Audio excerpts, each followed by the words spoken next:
हाँ जी, कैसे हो सब? ठीक हो? चलिए शुरू करते हैं। तो अपन पढ़ रहे हैं राजस्थान के संत संप्रदाय। अपन ने पढ़ लिया है दादू जी के बारे में, जाम्बो जी के बारे में पढ़ चुके हैं और आज पढ़ने वाले हैं अपन जसनाथ जी के बारे में। ठीक है, चलिए शुरू करते हैं। जसनाथ जी का जन्म जो हुआ था वो हुआ था 1482 ईस्वी में। कहाँ पर हुआ था? तो वो हुआ था कत्रियासर बीकानेर में। ठीक है, कहाँ पर हुआ था? कत्रियासर बीकानेर में। जैसे कि जो लोक देवता है राजस्थान के तेजा जी, जैसे उनका पढ़ा था ना कि जन्म जाट परिवार में हुआ था, लेकिन गोत्र उनका कौन सा था? धोलिया।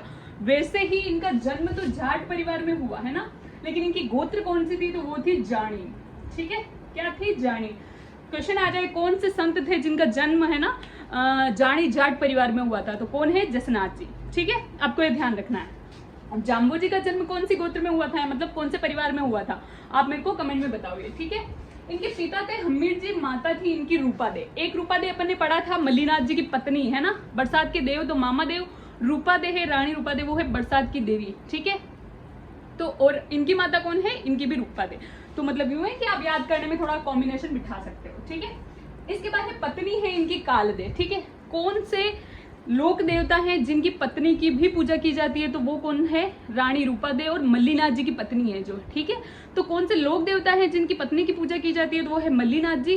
कौन से संत है जिनकी पत्नी की पूजा की जाती है? तो वो कौन है? जसनाथ जी। ऐसा बोला जाता है कि जसनाथ जी की पूजा तो होती है, लेकिन इनकी पत्नी जो है कालदे, उनकी भी पूजा की जाती है। जसनाथ जी तो पूजनीय है, लेकिन इनकी पत्नी की भी पूजा की जाती है। ठीक है, तो आपको ये ध्यान रखना है। ठीक है, इनके गुरु है गोरखनाथ। अपन ने जाम्बो जी में पढ़ा था कि जाम्बो जी के गुरु कौन थे? वो भी गोरखनाथ थे। ठीक है, अभी अपन पढ़ रहे हैं कि जसनाथ जी के गुरु कौन है? तो वो भी गोरखनाथ है। ठीक है, आगे पीछे अपन ने लोक देवताओं में पढ़ा था कि गोगा जी के गुरु भी कौन थे? तो वो भी गोरखनाथ थे। ठीक है, जबकि गोगा जी का जन्म कब होता है? ये तो कब की बात चल रही है? लगभग 1500 ईस्वी की है ना, जाम्बो जी और जसनाथ जी की। और गोगा जी की कब हुआ था जन्म? 1003 ईस्वी विक्रम संवत है ना, वही 57 साल, मतलब घटा लो जोड़ लो है ना। तो वही चीज है कि विक्रम संवत को इसमें भी बदलेंगे, वही 57 साल का फर्क है। तो आप सोच लो आप कि वो तब थे है ना, और उनके गुरु भी कौन थे? गोगा जी के, वो भी गोरखनाथ थे और ये भी गोरखनाथ है ना। इसका मतलब एक इंसान इतने टाइम तो जी नहीं सकता। बाद में अपन पढ़ेंगे संत संप्रदाय में ही नाथ संप्रदाय आएगा। ठीक है, उनके जो प्रवर्तक है नाथ संप्रदाय, ठीक है, मारवाड़ वाला नाथ संप्रदाय, तो उसके भी प्रवर्तक आएंगे गोरखनाथ जी। ठीक है, तो एक इंसान को इतना लंबा जी नहीं सकता है ना, तो ऐसा मान सकते हैं या तो गोरखनाथ जी है ना कोई पद विशेष रहा होगा है ना, कि भाई चलो ठीक है वो सबसे वरिष्ठ गुरु हैं तो वो गुजर गए, उसके बाद उनकी जो भी उनके पद पे बैठा उनका नाम गोरखनाथ। ठीक है, तो यूं है कि कोई पद विशेष का नाम होगा गोरखनाथ, ऐसे समझ सकते हैं अपन। ठीक है, तो आपको ध्यान रखना है। ठीक है, गोगा जी के गुरु भी कौन थे? गोरखनाथ जी। ठीक है, नाथ संप्रदाय के प्रवर्तक भी कौन है? गोरखनाथ जी। जाम्बो जी के गुरु भी कौन है? गोरखनाथ जी। और जसनाथ जी के गुरु भी कौन है? गोरखनाथ जी। ठीक है, इसके बाद मुख्य केंद्र इनका कहाँ पड़ता है? कत्रियासर बीकानेर में। ठीक है, कहाँ पड़ता है इनका मुख्य केंद्र? वो पड़ता है कत्रियासर बीकानेर में। मुख्य केंद्र इनका क्यों हुआ? मुख्य केंद्र भाई या तो समाधि लेते हैं या फिर मृत्यु होती है ना, कुछ ना कुछ करते हैं, कोई ना कोई कनेक्शन होता है तभी मुख्य केंद्र। बाकी तो बहुत सारे केंद्र है, आगे अपन पढ़ेंगे है ना, जो पवित्र स्थल होते हैं वो बहुत सारे। लेकिन मुख्य केंद्र इसलिए हुआ क्योंकि बाद में जाके 1506 ईस्वी में है ना, 1506 ईस्वी में इन्होंने क्या समाधि ले ली थी। कहाँ पर? कत्रियासर बीकानेर में। ठीक है, इसलिए इस इनका जो मुख्य केंद्र है वो क्या हो गया? कत्रियासर बीकानेर। ठीक है, 1482 से 1506 ईस्वी कितने हो रहे हैं? लगभग 24 साल है ना। 24 वर्ष की आयु में इन्होंने समाधि ले ली थी। ठीक है, 24 वर्ष की उम्र, 24 वर्ष की उम्र में इतनी मतलब मैच्योरिटी की इन्होंने समाधि ले ली थी। अपने 24 साल में क्या होता है? 24 वर्ष की उम्र में है ब्रेकअप ही होते हैं, और क्या होता है भाई? इतना कोई इंसान इतना मैच्योर हो सकता है कि इन चीजों से ऊपर उठ जाए, तो भाई सच में पूजनीय है ना। इसके बाद इनकी बात है कि सिकंदर लोधी ने इन्हें कत्रियासर के पास भूमि भेंट करी थी। ठीक है, कत्रियासर के पास एक गांव पड़ता है मालासर। ठीक है, कौन सा गांव पड़ता है? मालासर गांव। ठीक है, तो वो किसने भेंट करी थी इनको? सिकंदर लोधी ने। सिकंदर लोधी कहाँ का शासक था? तो वो दिल्ली का शासक था। तो ये सिकंदर लोधी जाम्बो जी के भी शासन मतलब जाम्बो जी के भी समकालीन था, और जाम्बो जी और जसनाथ जी दोनों ही समकालीन है एक दूसरे के, तो फिर ये सिकंदर लोधी जसनाथ जी के भी समकालीन है।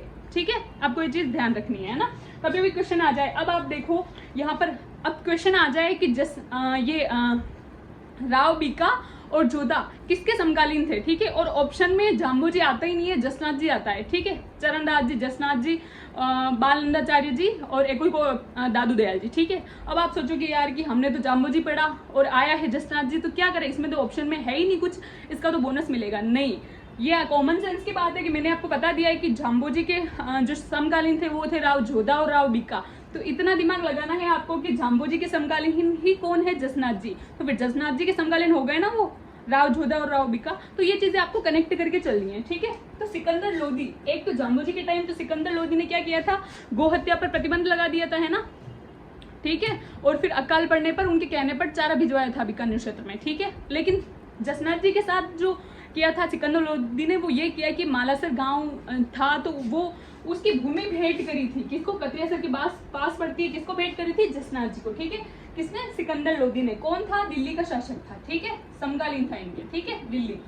इन्होंने बीकानेर के लूणकरण को राजा बनने का आशीर्वाद दिया था, ठीक है। लूणकरण, बीकानेर, राव लूणकरण और गडसी, ठीक है, ये दोनों भाई थे।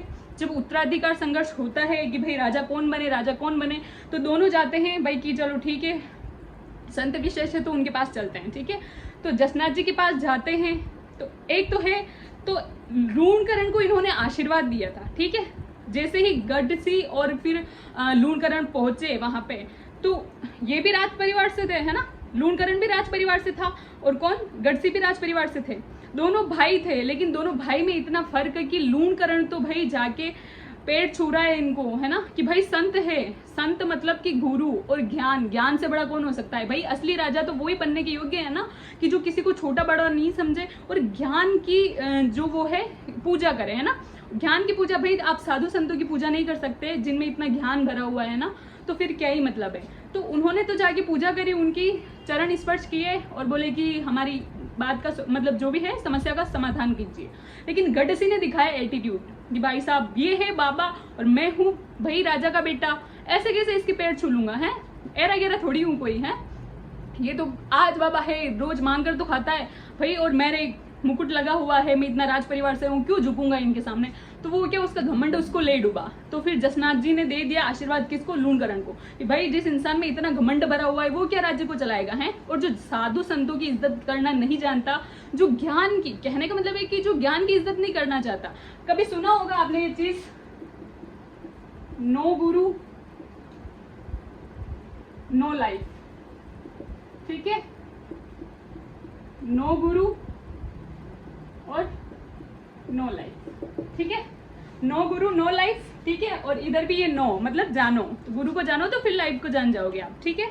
और किताबों और ज्ञान के बारे में तो भाई इतनी बड़ी बड़ी बातें बोली गई है कि अगर यदि आपको ज्ञान प्राप्ति के लिए आपके पास कुछ भी नहीं है ना, थाली भी अगर बेचनी पड़े और आपको हाथ में रोटी खानी पड़े तो खा लो आप, लेकिन ज्ञान प्राप्ति करने से रुको मत, चुको मत, बहुत लाइफ चेंज कर देता है ना। तो वो चीज है। तो क्या बीकानेर के जो लूणकरण थे उनको दिया था आशीर्वाद भाई कि इतना घमंड गढ़सी में तो तू क्या ही राजा बनेगा, क्या ही प्रजा की मतलब जनता की भलाई सोचेगा। तो इन्होंने आशीर्वाद किसको दे दिया था, लूणकरण को, ठीक है। ये कहानी है तो ये आपको ध्यान रखना है। नियम है इनके 36 नियम, ठीक है, या फिर उपदेश बोल सकते हैं। जाम्बोजी के पन्ने पड़े थे कितने, 29 नियम, इनके है कितने, 36 नियम। चरणदास जी के आगे अपन पढ़ेंगे वो है 42 नियम, और आई माता के अपन ने पढ़ लिए हैं 11 नियम, ठीक है। तो ये आपको ध्यान रखना है। क्वेश्चन आ जाता है कि सुमेलित कीजिए किसने किसके कितने नियम है, ठीक है। तो आपको ध्यान रखना है 36 नियम दिए, वही जैसे जाम्बोजी ने दिए थे उनके भी वही थे, जैसे कि झूठ नहीं बोलना है, चोरी नहीं करनी है, जीव हत्या नहीं करनी है। इन्होंने बोला कि अगर ऐसा टाइम आ जाए ना कि आपको मरना है ना, कि भाई खाने को कुछ नहीं है, मैं भूखा मर जाऊंगा, अगर खाना ही है, जैसे कि अन्न जल सब कुछ खत्म हो चुका है, या तो आप मर जाओगे भूख से, या फिर आपके सामने है कि कोई जीव है, जीव को पकड़ पकड़ के खा लो, है ना। तो ऐसी स्थिति आए तो आप मर जाना, लेकिन जीव हत्या मत करना, इन्होंने बोला था, ठीक है। इसके बाद क्या, वही गलत चीजें नहीं करनी है, जैसे कि तंबाकू वगैरह नहीं खानी है ना, तस्करी वगैरह इन चीजों से दूर रहना है, तंबाकू नहीं खानी है, केसरी खा सकते हैं ना। और उसके बाद मांस नहीं खाना है, और कन्या का दान नहीं, कन्यादान करना है, कन्या का दान नहीं लेना है। आपने पढ़ा होगा कि भील जनजाति में है ना, वधु मूल्य चुकाकर शादी की जाती है, उससे दापा कहा जाता है ना। तो पहले शादियां ऐसे भी होती थी कि जो शादी कर रहे हैं तो वधु का मूल्य देके और फिर शादी कर रहे हैं, तो कन्या का दाम नहीं गिनना है, कन्या दान करना है, ठीक है। इन्होंने इन चीजों पर जोर दिया था। और काफी बहुत सारी चीजें हैं कि भाई कम खाओ, स्वच्छता रखो, है ना। ऐसा नहीं कि भाई भरपेट कर रहे हो तुम और आलस में पड़े हो, है ना। और हमेशा एक्टिव रहो, है ना, लाइफ में आगे बढ़ना है, नारी की पूजा करो, सारी चीजें इन्होंने। और स्वच्छ वातावरण रखो अपने आसपास, ठीक है। तो वो सारी चीजें इन्होंने क्या, व्रत रखो, इन्होंने दी थी। इसके बाद है इनके अनुयायी जो गले में है ना, इनके फॉलोअर्स हैं या फिर अनुयायी जो है ना, वो गले में काली ऊन का धागा पहनते हैं। आपको ये ध्यान रखना है। और कितनी गांठों वाला, 3 गांठों वाला, ठीक है। गोगा जी और तेजा जी महाराज के, गोगा जी महाराज की जब आराधना करते हैं तो क्या बोलते हैं कि गोगा राखड़ी बांधी जाती है, कितनी 9 गांठों वाली, है ना, हल को। तो वैसे ही तेजा जी के टाइम 10 गांठों वाली राखी बांधी जाती है, हल को खेत जोतते हैं ना उस टाइम, है ना। लेकिन जसनाथ जी के जो अनुयायी है ये 3 गांठें लगाते हैं। किसमें, गले में जो काली ऊन का धागा पहनते हैं ना, उसमें, ठीक है। आपको ये ध्यान रखनी है। और इसके बाद मोर पंख तथा जाल वृक्ष को पवित्र मानते हैं। भाई एरिया कौन सा आ गया है, बीकानेर, ठीक है। तो मारवाड़ क्षेत्र आ गया है। तो जाम्बो जी के लिए मैंने आपको बताया था, उनके अनुयायी तो खेजड़ी वृक्ष को पवित्र मानते हैं। और जसनाथ जी के जो अनुयायी है वो किसको, झाल वृक्ष, वो तो है खेजड़ी वृक्ष जाम्बो जी वाले। और ये इनके अनुयायी किसको, जाल वृक्ष और मोर पंख को। भाई मोर पंख देखने में ही नहीं आता मारवाड़ में, ठीक है।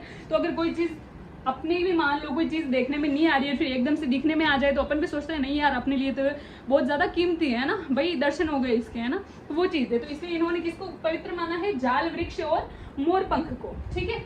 इसके बाद है वस्त्र, भगवा वस्त्र।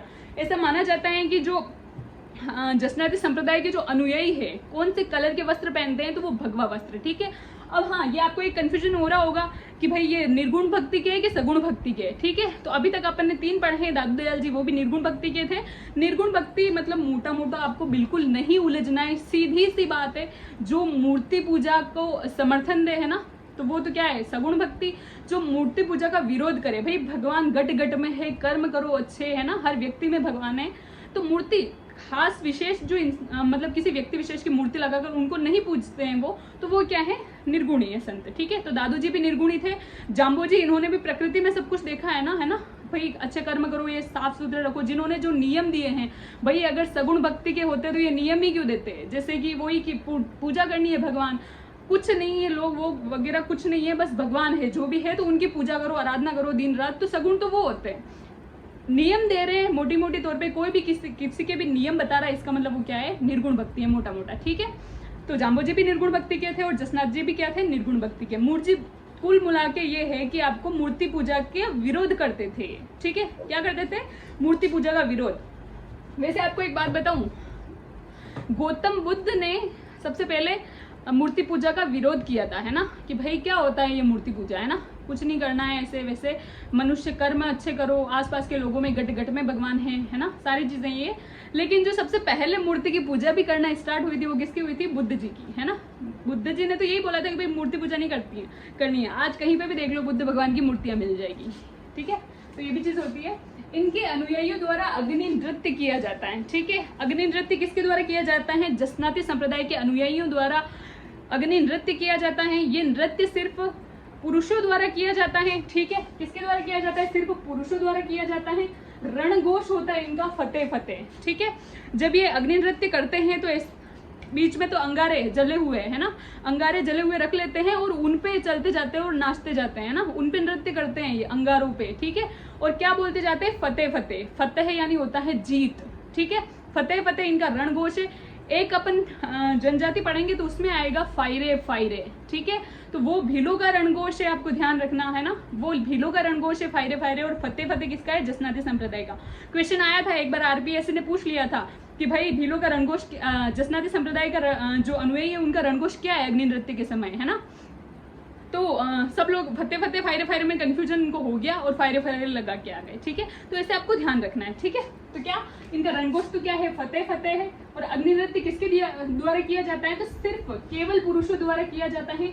नृत्य करते समय ये कई क्रियाएं करते हैं, जैसे कि हल चलाना, है ना, कृषि क्रियाएं कर रहे हैं, जैसे कि ऐसे नृत्य करते हैं, ऐसे डांस करते हैं जैसे कि कोई हल चला रहे हो। अपने देखने वाले को ऐसा प्रतीत होता है कि जैसे कोई कृषि क्रियाएं कर रहा हो या फिर हल चला रहा है, ठीक है। इसके बाद है कि मतीरा फोड़ना, ठीक है। ऐसे अंगारे पे नृत्य करते करते, मतलब पैर को यूं नीचे की साइड ऐसे मारते, अपने को ऐसा लगता है कि वो ऐसा मार के करते हैं कि नीचे मतीरा है हमारे। मतीरा तो समझते हो ना, तरबूज टाइप का है ना मतीरा, तो भाई मतीरों को पैर मार के फोड़ते हैं ना, इस टाइप का डांस करते हैं। ठीक है, तो आपको क्रियाएं भी मैंने डिटेल्स यहाँ पे इसलिए नहीं लिखी है क्योंकि अपन नृत्य में पढ़ेंगे, ये सिर्फ आपके समझने के लिए। ठीक है, अग्नि नृत्य को महाराजा गंगा सिंह थे, उन्होंने क्या प्रोत्साहन दिया था। ठीक है, महाराजा गंगा सिंह ने प्रोत्साहन दिया था, किसे दिया था? अग्नि नृत्य को। ठीक है, महाराजा गंगा सिंह का लगभग जो काल रहा है वो रहा है 1887 से 1943 के बीच, है ना। महाराजा गंगा सिंह, आपने सुना होगा कि ऊँटों की सेना गंगा रिसाला के नाम से, है ना। यही है जब 56वां अकाल पड़ा था, कब? 1956 ईस्वी में, विक्रम संवत। ईस्वी कौन सी है? 1899 ईस्वी, है ना। तब क्या हुआ था कि इन्होंने ना उस अकाल का प्रबंधन बहुत अच्छे से किया था। ठीक है, देख लो आप 1956 में लगभग, तब उन्होंने क्या प्रबंधन इसका अच्छे से किया था। 1887 से है ना 1900 कब तक है ये? 1943 तक। लेकिन 1899 ईस्वी में क्या पड़ा था? अकाल। तो इन्हीं का तो काल था ये, इन्हीं का शासन काल था, है ना।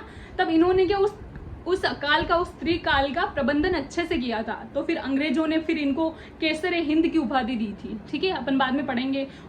ऊँटों की सेना थी इनकी, गंगा रिसाला के नाम से जाना जाता है। ठीक है, ये अपन सब पढ़ेंगे। और गंगा सिंह ये वही है जिन्होंने अपने पिता थे लाल सिंह, उनकी स्मृति में लालगढ़ पैलेस बनवाया था। कहाँ पर? बीकानेर में। ठीक है, सारी चीजें अपन डिटेल से पढ़ेंगे, आपको सिर्फ इतना ही ध्यान रखना है यहाँ पे। ठीक है, उसके बाद समाधि इन्होंने ली थी 1506 ईस्वी में, 24 वर्ष की आयु में। कहाँ पर ली थी? कतरियासर बीकानेर में। इसलिए मुख्य केंद्र कौन सा हो गया था?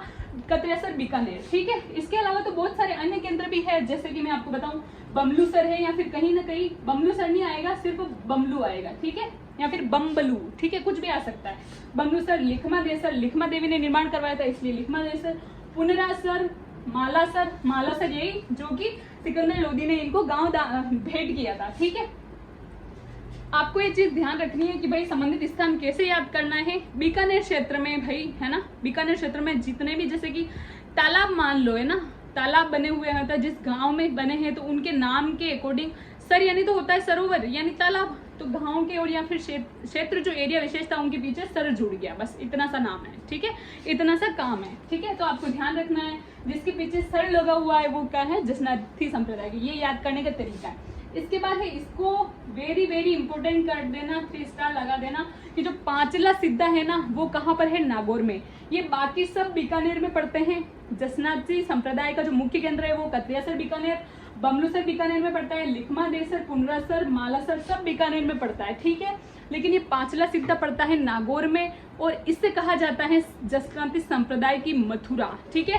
क्वेश्चन आया था जसनाथी संप्रदाय की मथुरा किसे कहा जाता है, तो वो किसे कहा जाता है? पांचला सिद्धा को। ये आपको ध्यान रखना है। इसके बाद है मुख्य संत। मुख्य संत है लालनाथ जी। उन्होंने बुक कौन सी लिखी थी? वो लिखी थी जीव समझोत्री। ठीक है, अब आप सोच लो इनके सबके पीछे नाम नाथ लगा है ना। जसनाथ जी मतलब नाथ संप्रदाय से संबंधित है। ठीक है, लालनाथ जी, रामनाथ जी जसनाथी संप्रदाय नाथ संप्रदाय से संबंधित है। ठीक है, जिसके पीछे नाथ लग रहा है। ठीक है, तो लालनाथ जी प्रवर्तक कौन थे? जसनाथ उसके नाथ संप्रदाय के, तो वो गोरखनाथ जी थे। ठीक है, तो मिल रही है चीजें। मुख्य संत थे इनके लालनाथ जी, जिन्होंने एक बुक लिखी थी वो थी जीव समझोत्री। जीव समझोत्री वो ही, इसमें आध्यात्मिक चीजें लिखी गई है। ठीक है, कि भाई जीवन जो है ना इंसान का कैसे जीना है ना, कभी आपको समझौते भी करने पड़ेंगे, कभी क्या, लेकिन जीने की जो सारी नियम है ना आपको इस हिसाब से, इस संयम से आपको जीवन जीना चाहिए, है ना, आध्यात्मिक रूप से, नॉट धार्मिक, है ना, आध्यात्मिक रूप से। तो वो इसमें बताए गए हैं। ठीक है, इसके बाद है रामनाथ जी। रामनाथ जी ने एक बुक लिखी थी यशोनाथ पुराण, या फिर कहीं कहीं आपको ऐसे देखने को मिलेगा जसोनाथ पुराण। ठीक है, क्या मिलेगा? जसोनाथ पुराण। ठीक है, ये यशो की जगह भाई अपने जस ही तो बोलते हैं। राजस्थान में क्या बोलते हैं अपन? यशवंत होता है और जसवंत, है ना, यशोदा जसोदा, है ना, ऐसे ही तो बोलते हैं अपन, नाम तो ढंग से लेते नहीं है। तो वही चीजें तो कहीं ना कहीं क्या यशोनाथ का जसोनाथ हो जाता है। ठीक है भाई, अपन राजस्थानी है तो अपने लिए होता है, ये नॉर्मल बात है ना, उच्चारण में चीजें हो जाती हैं। तो और यशोनाथ पुराण की एक विशेषता है क्या क्या कि ये जसनाथी संप्रदाय की बाइबिल है। ठीक है, इसे बाइबिल कहा जाता है। जैसे कि मुसलमानों का पवित्र ग्रंथ है कुरान, अपना है भागवत गीता। ठीक है, वैसे बाइबिल किनका है? ईसाइयों का है, किसका है? बताओ मुझे आप कमेंट में, किसका पवित्र ग्रंथ है? तो इसे जसनाथी संप्रदाय की बाइबिल कहा जाता है। मतलब ये है कि जसनाथी संप्रदाय की अगर पवित्र पुस्तक मानी जाए सबसे, तो वो कौन सी है? वो है यशोनाथ पुराण या फिर जसोनाथ पुराण। ठीक है, आपको ये ध्यान रखना है। एक बार मैं चेक कर लेती हूँ। हाँ, ओके, इसके बाद है रुस्तम जी, ठीक है। रुस्तम जी, इन्हें औरंगजेब ने नगाड़ा तथा निशान देकर सम्मानित किया था। ये रुस्तम जी है जिन्होंने क्या औरंगजेब के दरबार में भी इस अग्नि नृत्य का मतलब अग्नि नृत्य दिखाया था उन्हें, है ना, प्रदर्शन किया था अग्नि नृत्य का। कहाँ पर? औरंगजेब के दरबार ने। इसलिए औरंगजेब ने खुश होके, है ना, प्रसन्न होके इन्हें क्या दिया था? नगाड़ा और निशान। भाई ऐसे मत सोचो नगाड़ा और निशान मतलब निशान, या फिर कहीं आपको ऐसे दिख सकता है कि ध्वज, ठीक है, क्या दिख सकता है? ध्वज, निशान या फिर ध्वज, ठीक है। ऐसे मत सोचो कि नगाड़ा निशान दिया मतलब कि ढोल दे दिया कि भाई ये हमारी तरफ से गिफ्ट है तुमको। ढोल नहीं, ऐसा है कि दोबारा कभी भी अगर रुस्तम जी इनके दरबार में जाएंगे, मतलब औरंगजेब के दरबार में पहुंचेंगे, तो उससे पहले निशान या फिर जो ध्वज है वो फहराया जाएगा और नगाड़े बजाए जाएंगे, ठीक है। नगाड़े बजाए जाएंगे कि रुस्तम जी पधार रहे हैं, वो वाला, ठीक है। तो इसका मतलब होता है कि इतना सम्मान दिया था। ये भाई सम्मान जरूरी होता है ना, बहुत बड़ी बात होती है। तो फिर रुस्तम जी ने जो अग्नि नृत्य का जो प्रदर्शन किया था, तो औरंगजेब ने प्रसन्न होकर क्या दिया था? नगाड़ा तथा निशान या फिर ध्वज इनको देकर सम्मानित किया था। और फिर जब भी आओगे, है ना, आप जब भी रुस्तम जी दरबार में आएंगे तो क्या होगा? नगाड़ा बजेगा और निशान फहराया जाएगा, ठीक है। वैसे ऐसे माना जाता है कि जो ये सिकंदर लोदी ने कतरियासर के पास जो मालासर गांव है ना, किसको दान में दिया था या किसको भेंट किया था? जसनाथ जी को। ये किसके कहने पर किया था? तो वो है रुस्तम जी के कहने पर, ठीक है। किसके कहने पर? रुस्तम जी के, क्योंकि रुस्तम जी की अच्छी खासी पट रही थी औरंगजेब से भी और सिकंदर लोदी से, तो इनके कहने पर जसनाथ जी को इन्होंने भेंट की थी सिकंदर लोदी ने, ठीक है, मालासर गांव, ठीक है। तो आपको ध्यान रखना है। तो और ऐसा भी कहा जाता है कि जब अग्नि नृत्य शुरू किया जाता है ना, जब अग्नि नृत्य शुरू होने वाला होता है ना, तो उससे पहले क्या किया जाता है? रुस्तम जी को याद किया जाता है, ठीक है। किसको याद किया जाता है? रुस्तम जी को, ठीक है। इसका मतलब क्या है? रुस्तम जी की मान्यता ज्यादा है भाई जसनाती संप्रदाय में, तो आपको ये ध्यान रखना है, ठीक है। तो रुस्तम जी खास करके याद रखने हैं आपको, ठीक है। इसके बाद बस हो गया। और एक है लोह पांगल तांत्रिक, सिर्फ इतना से ध्यान रखना है आपको, इसका नाम याद रखना है, ज्यादा कुछ नहीं है। एक तांत्रिक रहता था बीकानेर क्षेत्र में, लोह पांगल नाम का तांत्रिक, ठीक है। लोह पांगल इसका नाम है और ये एक तांत्रिक था, तांत्रिक विद्याएं करता था और मतलब इतना परेशान कर रखा था लोगों की। जैसे भाई अड़ोस पड़ोस में उसके भाई ज्यादा घर बड़ा बन गया या फिर गाड़ी ले आए तो पड़ोसी जलते थे और जाते थे और काला जादू करवा देते थे इससे, ठीक है। फिर दूसरे पड़ोसी दूसरों के साथ कर रहे हैं, कोई भी लोग जलने वाला, ईर्ष्या करने वाला किसी और से करवा रहे थे। तो भाई ऐसे ऐसे करके इसने लोगों को परेशान कर रखा था, है ना। इसकी तो कमाई हो रही थी, लेकिन इसने क्या लोगों को परेशान कर रखा था। तो फिर लोग गए, जनता परेशान होगी, भाई संतों के पास ही तो जाएगी, तो भाई इसका कुछ ना कुछ सॉल्यूशन करो, आप समाधान करो, आप तो संत हो लेकिन हम बहुत परेशान हैं इससे। तो फिर जसनाथ जी ने क्या किया था? इसका वध किया था, या फिर ऐसे बोल दो कि घमंड चूर चूर कर दिया था, है ना। अपने आध्यात्मिक ज्ञान से इसका घमंड चूर कर दिया था। मतलब आध्यात्मिक ज्ञान जसनाथ जी का इतना ज्यादा था हर एक पक्ष को देखकर कि वहां पर लोह पांगल नाम का तांत्रिक था, इसकी तांत्रिक विद्या भी फीकी पड़ गई थी। इतने मतलब बहुत सारे चमत्कार दिखाए थे जसनाथ जी ने इसको, ठीक है। तो इसका क्या घमंड चूर कर दिया था, ठीक है। आपको ध्यान रखना है क्वेश्चन में, या तो लोह पांगल नाम का तांत्रिक था, उसका वध किसने किया, या फिर उसका घमंड चूर किसने किया, ठीक है। किसने किया था? जसनाथ जी ने, ठीक है। तो आपको ये ध्यान रखनी है चीजें। इनके मेले से संबंधित अगर अपन बात करें, ठीक है, जसनाथ जी के मेले कहाँ कब कब लगते हैं? तो वर्ष में 3 बार मेले लगते हैं इनके। जाम्बो जी के मेले अपन ने कब कब पढ़ा मुझे बताओ, और वर्ष में कितनी बार लगते हैं? ये जरूर पूछा जाता है, इंपॉर्टेंट है। जैसे कि कौन सी लोक देवी है जिनका साल में 1 बार मेला लगता है, तो वो कौन सी है? केला देवी, ठीक है, ठीक है। कौन से महीने में? वो भी चैत्र महीने। नवरात्रा तो साल में 2 बार आती है भाई, देवी है तो मतलब नवरात्रा 2 बार आती है, तो 2 बार मेले लगने चाहिए। लेकिन केला देवी का किस में लगता है? सिर्फ चैत्र माह में, ठीक है। और फिर जीर्ण माता का साल में 2 बार लगता है, ठीक है। लेकिन इसके अगर क्वेश्चन ऐसा पूछ लिया जाए कि भाई कौन से संत है जिनका, कौन से लोक संत है जिनका वर्ष में 3 बार मेला लगता है, तो आपको ये ध्यान रखना है। 3 बार मेला लगता है, कब कब लगता है? चैत्र शुक्ल सप्तमी को, ठीक है। चैत्र शुक्ल तृतीया को आती है गणगौर, ठीक है। उसके बाद चैत्र शुक्ल सप्तमी, ठीक है। तृतीया, चतुर्थी, पंचमी, षष्ठी और सप्तमी। सप्तमी को किसका मेला लगता है? जसनाथ जी का, ठीक है। आश्विन शुक्ल सप्तमी, ठीक है। आश्विन महीना शुक्ल और सप्तमी, चैत्र माह में चैत्र शुक्ल प्रतिपदा से चैत्र शुक्ल नवमी तक वो नवरात्रा चलते हैं, ठीक है, ठीक है ना। 9 वर्ष के नवरात्रा चलते हैं ना। और ये क्या चलते हैं? आश्विन महीने में शरद नवरात्रा चलते हैं, ठीक है। वो बसंत नवरात्रा और ये शरद नवरात्रा, ठीक है। आश्विन शुक्ल सप्तमी को, ठीक है। बात आपको याद रखनी है, जसनाथ जी का जो भी मेले लग रहे हैं कब लग रहे हैं, सप्तमी को। कौन से पक्ष में लग रहे हैं, शुक्ल पक्ष में, ठीक है। आपको ये ध्यान रखना है, शुक्ल पक्ष मतलब सदी या बदी। कृष्ण पक्ष को तो बदी बोलते हैं अपन, और शुक्ल पक्ष क्या होता है, सदी। आपको ये ध्यान रखना है। तो चैत्र माह में लग रहा है, आश्विन माह में लग रहा है, और एक लग रहा है माघ शुक्ल सप्तमी को। माघ महीने में कौन से त्योहार पड़े अपन ने, माघ शुक्ल पंचमी को आती है बसंत पंचमी, ठीक है। माता सरस्वती की पूजा की जाती है, याद है आपको, गार्गी पुरस्कार दिया जाता है।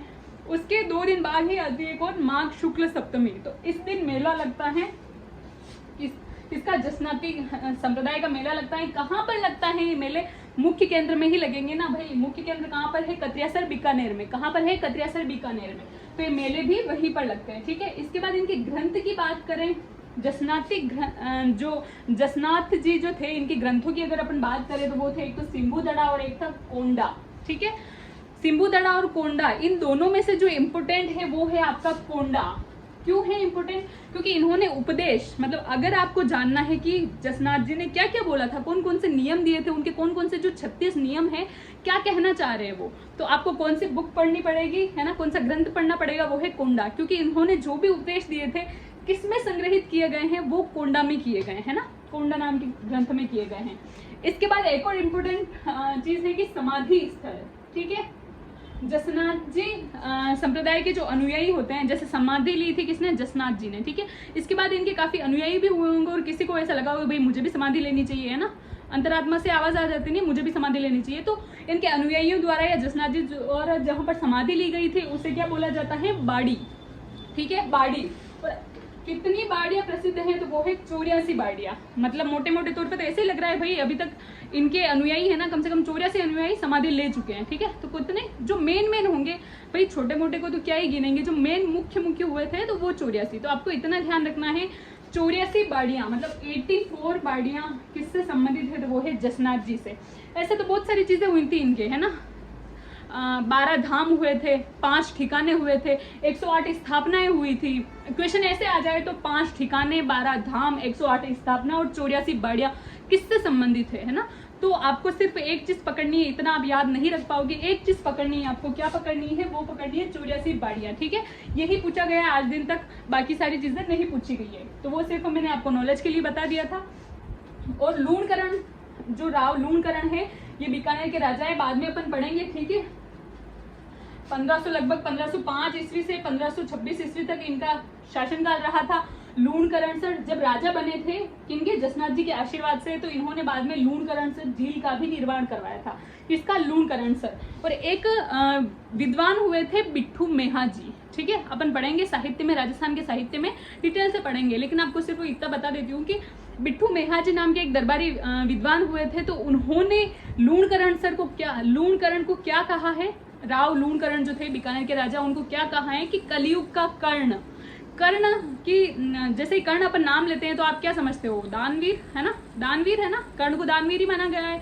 तो इन्हें क्या कहा गया है, कलयुग का कर्ण। और क्यों कहा गया है भाई, इन्होंने ऐसे की क्या चीज दान करी, तो वो अपन सारी डिटेल में इतिहास जब अपन पढ़ेंगे, हिस्ट्री, तब उसमें पढ़ेंगे, ठीक है। तो आपको सिर्फ अभी तो इतना ही ध्यान रखना है। और हाँ, बिट्ठू मेहा जी ने इनको कलयुग का कर्ण कहा है, तो वो भी किस पुस्तक में कहा है, किस बुक में कहा है, तो वो कौन सी है, राव जेतसिरो छंद, ठीक है। एक बुक है, बिट्ठू मेहा जी ने एक बुक लिखी थी राव जेतसिरो छंद, उसमें इन्होंने क्या लिखा था, लूणकरण के बारे में, कि कलयुग का कर्ण है ये, तो ठीक है। तो बस आज के लिए इतना ही, सारी चीजें मेरे हिसाब से कवर हो गई है, कुछ भी चीजें छोड़ी नहीं है मैंने, तो बस ठीक है। और हाँ, एक और ध्यान रखना, मैंने क्या बोला, जसनाथ जी की पत्नी है कालदे, उनकी पूजा की जाती है, ठीक है। बस आज के लिए इतना ही, धन्यवाद।